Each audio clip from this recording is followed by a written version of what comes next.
The template method is another very simple pattern, and the idea behind template method is that you define a high-level description of some algorithm where you expect the inheritors of this particular class to fill in certain abstract members so that this algorithm now takes form. So let me give you a very simple example. Let's suppose that you're in the business of making computer games. So what you do is you figure out that most of the games have the same algorithm. They have a start, you call some sort of start method, and then while there is no winner in the game, each of the players takes a turn, and then you output the winning player's name or ID, for example. So let's suppose that all the games that you're working with have the same algorithm. So what you can do is you can make a template method inside an abstract class to describe this process and subsequently provide abstract members that the implementers of these games can actually override. So let me give you an example. Let's suppose that we have an abstract class called game. Now, most of the game happens in the main game loop, which I'm going to call run.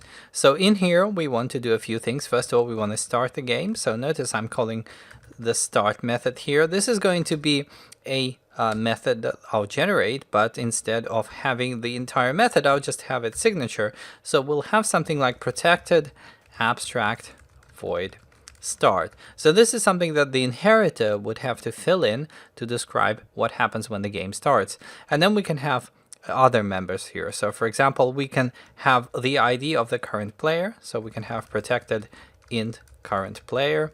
We can have the number of players protected. Let's have it read only int number of players. This means we have to initialize it in the constructor, which we'll do. So we'll have an abstract class, but we'll have a constructor where you must specify the number of players of this game. And then coming back to the methods, we have start. We'll also have a method for taking a turn. So protected abstract void take turn. So each of the players takes a turn and they can do something like make a move, for example, if we're talking about chess or checkers or something like that. So we also have the, let's have an abstract property. So we can have protected abstract bool have winner.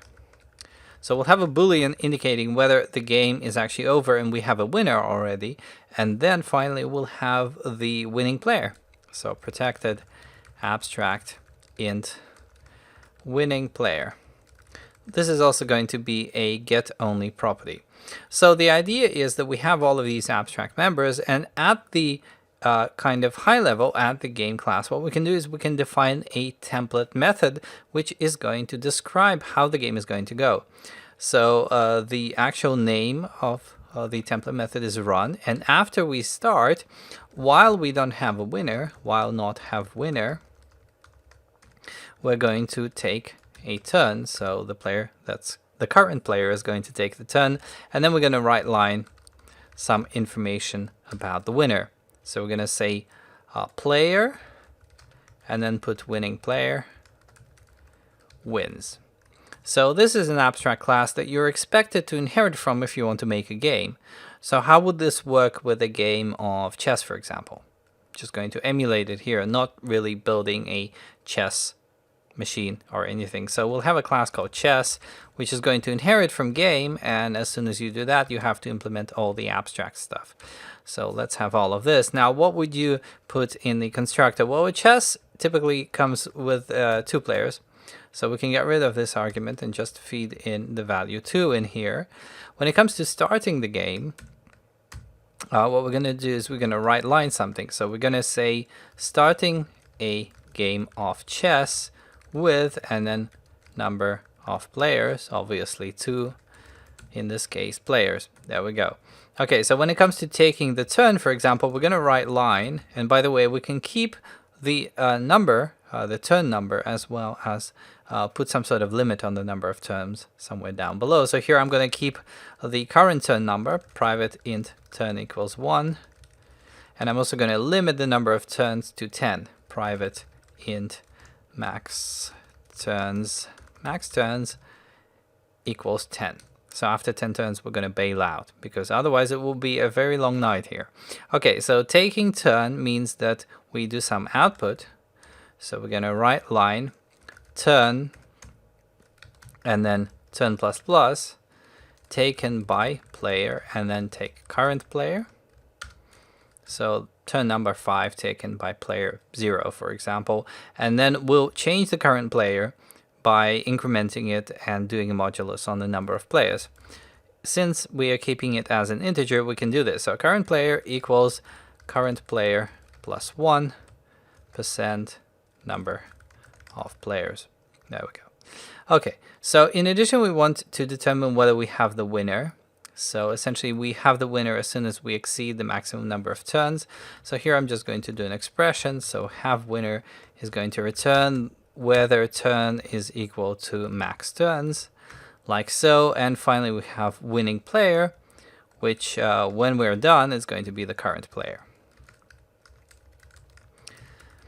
So what have we done here? We essentially defined a template method in the base class, and it's composed out of several abstract invocations. So we have abstract calls to start, have winner, take turn, and winning player. And these are declared as abstract here, which means that in the derived class, you have to implement them. You have to give them some concrete meaning. And we have done so in the chess class. So now what we can do is we can actually build a game. So I can say var chess equals new chess, like so, and I can do chess.run, and what this is going to do is it's going to invoke this run method, and it's going to call all of these things, and these things are abstract, so they're going to be taken from the chess class, and we will invoke all of the right pieces of code. So let's actually execute this just to see what it is that we're getting. Alright, so as you can see, we're starting a game of chess with 2 players, and then the players' turns are alternating, so it's player 0, player 1, player 0, player 1, and the final player is player 1, and that's the player that actually wins. So this is the gist of the template method, a very easy idea of describing the algorithm, in this case the game playing algorithm, at a high level, but letting the inheritors provide the implementation details for the different constituent parts.